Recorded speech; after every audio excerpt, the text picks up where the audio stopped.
Assalamualaikum warahmatullahi wabarakatuh. Selamat siang teman-teman semuanya. Siang Ibu. Oke, gimana kabarnya hari ini? Alhamdulillah sehat Ibu. Baik. Alhamdulillah sehat. Sekarang sudah masuk semester 4 ya. Alhamdulillah mudah-mudahan lancar kuliahnya sampai selesai ya. Amin. Oke. Baik, perkenalkan nama Ibu Dewi Siti Oktavianti ya. Ibu hari ini akan menjelaskan tentang RPS KMB 2 dan kita diskusi tentang diabetes mellitus. Oke. Baik, yang pertama Ibu akan jelaskan tentang RPS KMB 2.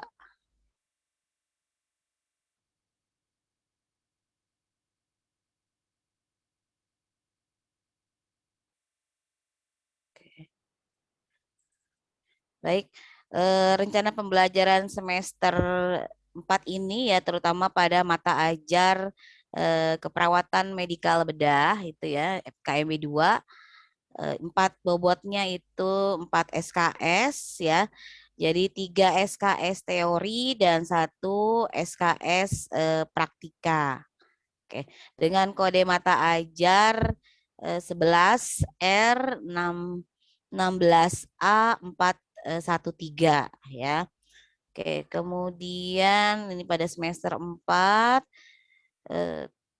capaian pembelajaran untuk mata ajar KMB 2 ini yang pertama diharapkan mahasiswa mampu memahami tentang ilmu keperawatan untuk melakukan asuhan keperawatan ya dengan pendekatan proses keperawatan ya. Kemudian yang kedua, mahasiswa mampu memberikan asuhan keperawatan secara profesional ya pada tatanan laboratorium dan lapangan ya, baik di klinik maupun di komunitas untuk meningkatkan kualitas asuhan keperawatan dan keselamatan klien. Yang ketiga, mahasiswa mampu memberikan asuhan keperawatan secara profesional pada tatanan lab dan lapangan. Kemudian mampu melaksanakan edukasi dengan keterampilan komunikasi dalam asuhan keperawatan dan informasi ilmiah ya. Berikutnya tujuan CPL dari KMB 2 mahasiswa mampu meningkatkan keahlian profesional di bidang keperawatan melalui pembelajaran seumur hidup. Oke, baik. Next, berikutnya capaian pembelajaran mata kuliah dari KMB 2 ini yang pertama mahasiswa mampu melakukan simulasi asuhan keperawatan ya dengan gangguan sistem endokrin, kemudian imunologi, pencernaan dan perkemihan pada klien dewasa ya dengan memperhatikan aspek legal dan etik. Yang kedua, CPMK 2 itu adalah mahasiswa mampu melakukan simulasi pendidikan kesehatan dengan kasus gangguan sistem endokrin, imunologi, pencernaan, dan perkemihan pada klien dewasa dengan memperhatikan aspek legal dan etik. Berikutnya CPMK 3, mahasiswa mampu melakukan simulasi pengelolaan asuhan keperawatan ya pada klien dengan gangguan sistem endokrin, kemudian imunologi, pencernaan, dan perkemihan pada klien dewasa dengan memperhatikan aspek legal dan etik. Oke. CPMK 3, CPMK 4 itu mengintegrasikan hasil-hasil penelitian ke dalam asuhan keperawatan ya dalam mengatasi masalah sistem endokrin, kemudian imunologi, pencernaan dan perkemihan pada klien dewasa. Nah, CPMK 5 itu melaksanakan fungsi advokasi pada kasus dengan gangguan sistem endokrin, imunologi, pencernaan, dan perkemihan pada klien dewasa. Berikutnya CPMK 6, mahasiswa mampu mendemonstrasikan ya intervensi keperawatan kasus dengan gangguan sistem endokrin, imunologi, pencernaan, dan perkemihan pada klien dewasa sesuai dengan standar yang berlaku dengan berpikir kreatif dan inovatif ya sehingga menghasilkan pelayanan yang efisien dan efektif. Oke.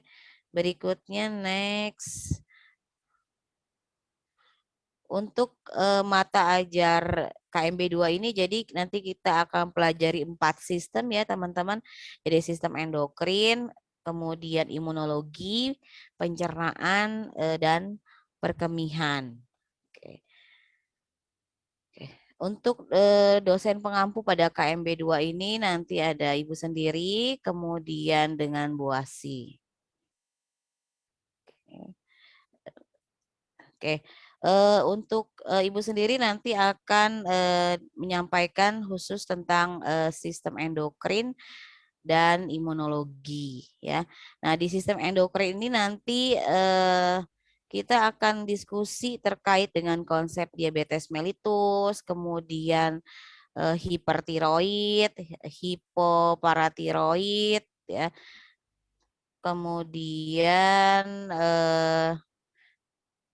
dan kasus imunologi yaitu HIV/AIDS. Oke. Kemudian sampai sini ada yang mau ditanyakan teman-teman sekalian?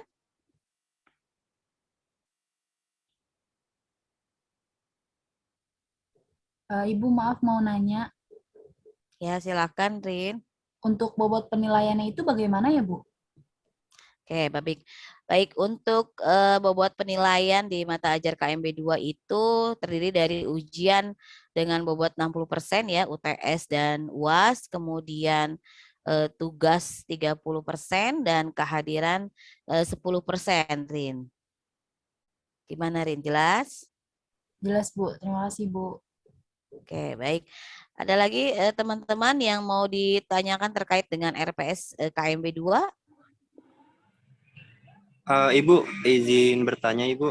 Ya, silakan Untuk Fahrul. kehadiran yang 10% itu, kita maksimal itu ada batas maksimalnya nggak Bu? Untuk absen itu berapa kali Bu? Oke, baik.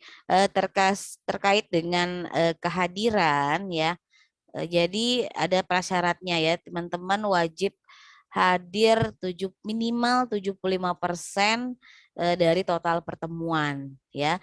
Jadi batas maksimal teman-teman tidak bisa hadir di kelas itu hanya 2 kali ya. Selebihnya kalau teman-teman kehadirannya kurang dari 75% itu tidak bisa mengikuti UAS ya. Dan nanti pada akhirnya kalau bisa ikut UAS tidak bisa ikut, tidak bisa lulus gitu ya, nanti bisa mengulang ya. Itu Fahrul. Baik Ibu, terima kasih Ibu. Ya, Ibu harapkan di mata ajar KMB 2 ini ya teman-teman kehadirannya tetap diperhatikan gitu ya, karena memang ini sudah aturan dari institusi ya bahwa memang kehadiran minimal sekali 75%. Oke, baik. Nah kemudian nanti terkait penugasan ya, jadi nanti untuk mata ajar tentang terkait endokrin, jadi nanti setiap kuliah ya, teman-teman selesai kuliah nanti tugasnya adalah membuat rangkuman dari materi kuliah yang disampaikan. Itu ya. Jadi setiap ibu ngajar gitu ya, nanti setiap dosen mengajar itu teman-teman membuat rangkuman materi kuliah. Oke. Nah, terkait kemudian nanti di mata ajar endokrin ini nanti kita ada role play ya. Jadi nanti ada Ibu akan jelaskan tentang cara mengukur dari antebrachial index ya. Itu nanti praktikanya. Nah, oke, terkait dengan RPS ada lagi yang mau ditanyakan teman-teman? Cukup Cukup, jelas? Bu. Oke, baik. Kalau begitu kita lanjutkan ya. Kita diskusi tentang diabetes mellitus. Oke, bentar kita stop share dulu. Kemudian lanjutkan dengan asuhan keperawatan pada pasien diabetes mellitus.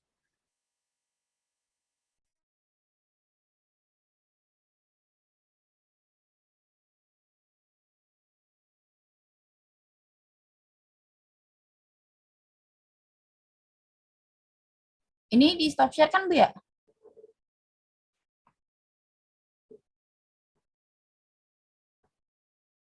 Dilanjutkan dengan PPT-nya diabetes mellitus.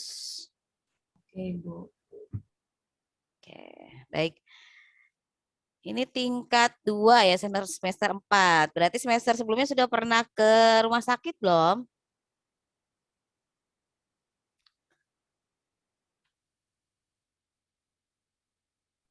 Oke, Udah, Bu. ya, oke baik. Slide-nya minta tolong diperbesar. Ya. Oke. Diabetes mellitus. Ya, apa sih diabetes mellitus tuh, teman-teman? Penyakit gula, Bu. Penyakit gula. Oke, yuk. Oke, ada lagi yang mau berpendapat. Apa sih DM itu, diabetes mellitus itu apa sih gitu? Kelebihan Penyakit kadar gula. glukosa dalam darah, Bu. Kelebihan kadar glukosa dalam darah. Oke, Dinda. Oke, ada lagi yang menambahkan?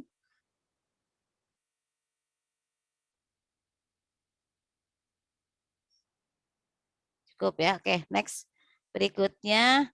Nah, ini adalah prevalensi DM di Indonesia ya.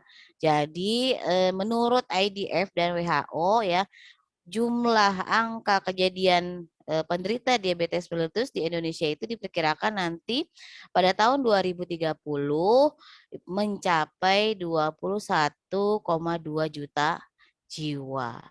Ya, ini bukan angka yang sangat kecil ya, ini angka yang cukup besar sekali. Oke, next berikutnya. Nah, terkait dengan DM ya, DM ini kan salah satu gangguan di kelenjar endokrin ya. Di mana tuh ada gangguannya? Kelenjar yang endokrin yang mana nih? Di bagian mana? Kalau terganggunya di DM itu. Ini gambar organ apa Di ini? Ada yang pankreas, tahu? Bu. Iya, betul sekali di pankreas ya. Pankreas. Oke. Di pankreas itu menghasilkan hormon, Sel beta, Bu. ya, sel beta menghasilkan hormon Insulin, Bu. insulin. Oke, good. Ya, insulin. Jadi di pankreas itu ada 3 sel ya. Sel alfa, sel beta, dan sel delta. Sel alfa menghasilkan glukagon, sel beta menghasilkan insulin. Ini yang bisa mempengaruhi glukosa di tubuh kita. Dan sel delta itu menghasilkan growth hormon. Oke, next berikutnya. Oke, ya, next. Nah, diabetes. Jadi apa diabetes itu? Oke, next. Ya, jadi diabetes mellitus ini merupakan kumpulan gejala ya yang terjadi pada seseorang ya disebabkan karena adanya peningkatan kadar glukosa darah akibat penurunan sekresi insulin yang progresif dilatar belakangi oleh resistensi insulin. Oke. Sekarang kenapa sih pada pasien DM itu gula darahnya meningkat gitu? Ada yang tahu?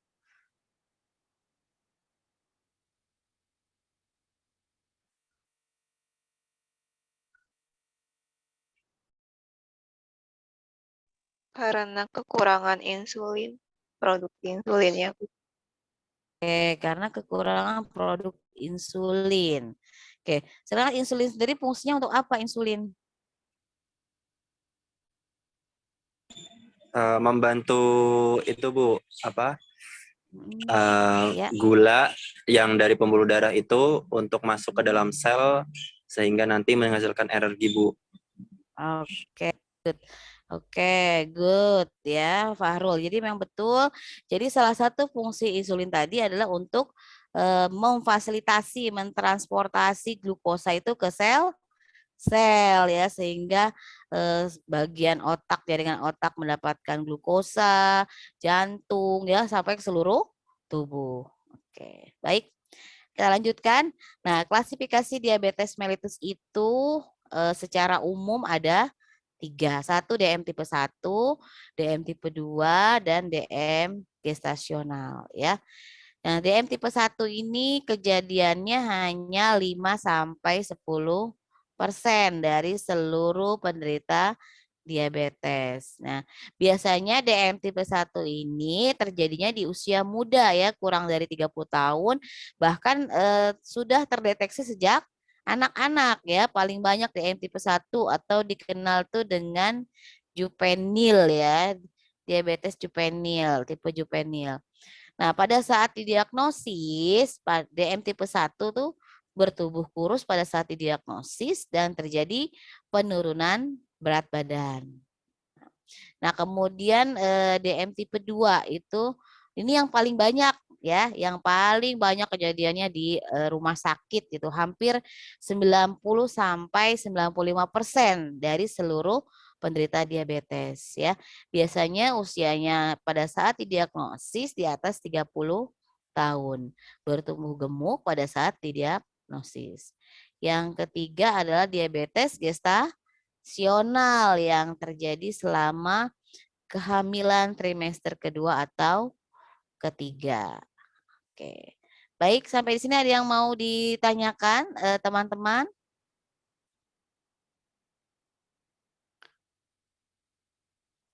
Belum, Bu. Belum. Oke, lanjut ya. Baik.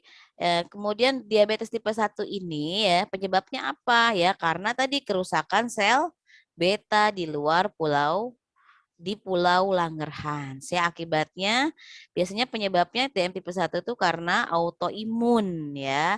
Sehingga kalau sel beta rusak, nggak bisa lagi menghasilkan insulin gitu ya.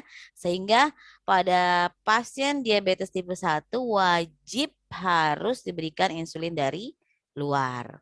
Nah, kemudian diabetes tipe 2 ini disebabkan karena kegagalan relatif sel beta dan resistensi insulin. Ya, resistensi insulin ini beda sama resistensi antibiotik ya. Yang dinamakan resistensi insulin itu adalah turunnya kemampuan insulin untuk merangsang pengambilan glukosa oleh jaringan perifer dan untuk menghambat produksi glukosa di hati. Oke, ya next berikutnya. Oke, tanda gejala diabetes. Oke, berat badan turun drastis, lemah ya, lelah, poliuri, banyak berkemih, polidipsi banyak minum, kemudian poli pagi banyak makan. Apa tanda gejala yang lainnya teman-teman dari diabetes selain yang di slide?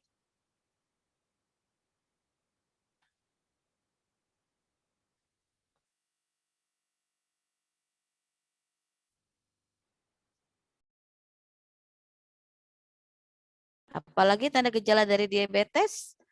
Nah,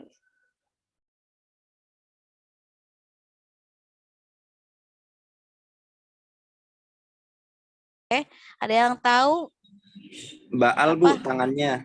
Baal, kesemutan, baal. Oke, apalagi tanda gejala dari diabetes? Apalagi? Dinda, apalagi Dinda? Selain kesemutan, poliuri, polidipsi, polipagi.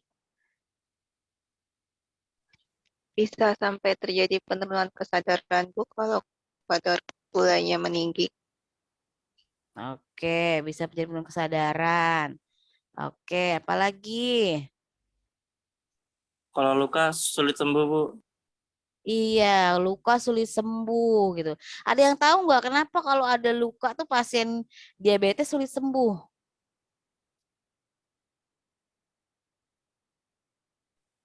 Kenapa itu, Bu? Nah, oke, jadi jelasin ya. Jadi kenapa sih pada pasien DM kena lukanya tuh sulit sembuh dan paling sering di kaki ya? Oke. Yang pertama, kenapa sering terjadi di kaki? Karena ekstremitas bawah ini kaki itu merupakan yang paling jauh dengan dari jantung ya sirkulasinya ya. Kemudian kenapa pada pasien DM lukanya sulit sembuh? Yang pertama ya, bagaimana kontrol gulanya? Gula darahnya terkontrol nggak? Gitu ya. Gula darah harus terkontrol. Kemudian yang kedua, asupan nutrisinya juga harus bagus, tinggi protein ya untuk penyembuhan lukanya. Kemudian yang ketiga, dietnya pasien tuh harus teratur dan patuh. Dan yang keempat, kurangi kalau bisa hindari stres gitu ya. Dan teratur minum obat. Oke, next berikutnya. Gimana Fahrul sudah jelas? Insya Allah jelas, Ibu. Jelas. Oke, baik. Nah, ini simptom dari diabetes tadi ya yang sudah teman-teman sampaikan sudah betul nih Ibu tambahkan. Sering ngantuk, hati-hati. Sering ngantuk, sering berkemih, tiba-tiba berat badan turun gitu ya. Luka sulit sembuh, kemudian banyak makan ya, bisa juga terjadi gangguan di seksual ya, infeksi di vagina, kemudian kesemutan dan pandangan kabur gitu ya, bisa merusak pandangan. Oke, next. Nah, pemeriksaan diagnostik pada DM itu yang pertama gula darah puasa ya. Nah, dikatakan DM jika hasilnya itu lebih dari 140 ya, 2 kali pemeriksaan, kemudian GDPP kurang dari 140, GDS dan glikosilat hemoglobin atau HbA1c. Ya, jadi ini untuk pemeriksaan diagnostiknya. Oke. Sampai di sini ada yang mau ditanyakan terkait dengan DM? Next. Oke, baik. Nah, sekarang coba Rini, ada berapa jenis diabetes, Rin? Ada 3, Bu. 3. Coba bisa tolong sebutkan, Rin. Yang pertama itu ada DM tipe 1, DM tipe 2, sama DM gestasional, Bu. Gestasional. Oke, baik. Tanda gejala dari diabetes itu apa aja? Tanda Siapa yang bisa gejala menyebutkan? Nah, silakan. Tanda gejalanya itu biasanya itu berat badannya menurun, Bu. Terus gampang Oke. lelah.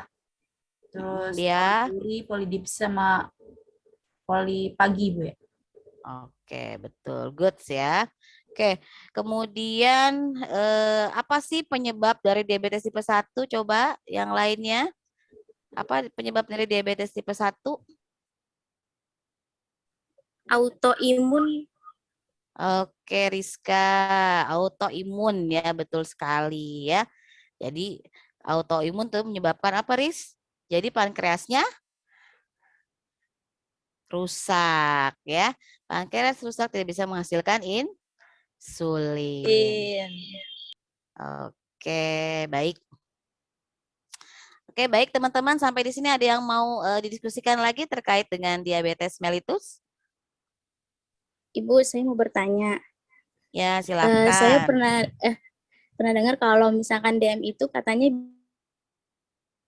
di seksualnya kan yang laki-laki bisa impoten. Itu kenapa, Bu? Maksudnya gimana cara kerja DM-nya itu biar jadinya pasien itu jadi impoten gitu, Bu? Oke, baik Rizka, pertanyaan yang bagus sekali ya. Kenapa sih DM tuh bisa menyebabkan sampai pasiennya impoten gitu ya? Oke, yang pertama terkait dengan viskositas darah dari pasien DM. Nah, viskositas darah pasien DM dengan kita orang biasa nih dengan normal itu lebih tinggi. Artinya kekentalan darah di pasien DM itu lebih tinggi. Nah, sehingga apa yang terjadi? Viskositas tinggi ini menyebabkan sirkulasi darah, sirkulasi oksigennya menjadi terhambat gitu ya. Sehingga ini salah satu penyebabnya pasiennya bisa terjadi gangguan seksual ya. Makanya kalau DM itu kan disebut dengan mother of disease ya. Jadi dia bisa menyebabkan ke organ manapun. Ya itu tadi terkait karena viskositas darahnya meningkat. Itu yang pertama. Yang kedua, karena insulinnya berkurang atau terjadi kualitasnya kurang bagus ya, sehingga tidak bisa mentransport glukosa itu sampai ke seluruh sel itu juga. Itu Rizka. Gimana Riz? Iya Bu, baik Bu. Terima kasih Bu. Oke, baik. Ada lagi? Sudah jelas? Sudah Bu. Oke. Baik. Kalau tidak lagi ada yang didiskusikan, Ibu akhiri pertemuan hari ini ya. Silakan teman-teman jangan lupa tugasnya merangkum materi kuliah hari ini ya. Nanti dikumpulkan di Sipen, kemudian dikumpulkan ke Ibu. Oke.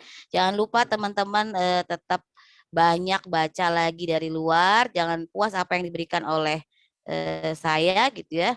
Banyak baca dan baca gitu ya agar knowledge makin meningkat. Baik, terima kasih Ibu akhiri ya. Semoga kita semua sehat selalu ya. Assalamualaikum Amin, Ibu. warahmatullahi wabarakatuh. Selamat sore. Assalamualaikum warahmatullahi wabarakatuh. Terima kasih, Waalaikumsalam Bu. warahmatullahi wabarakatuh. Terima kasih, Bu. Terima kasih, Bu. Ya, sama-sama.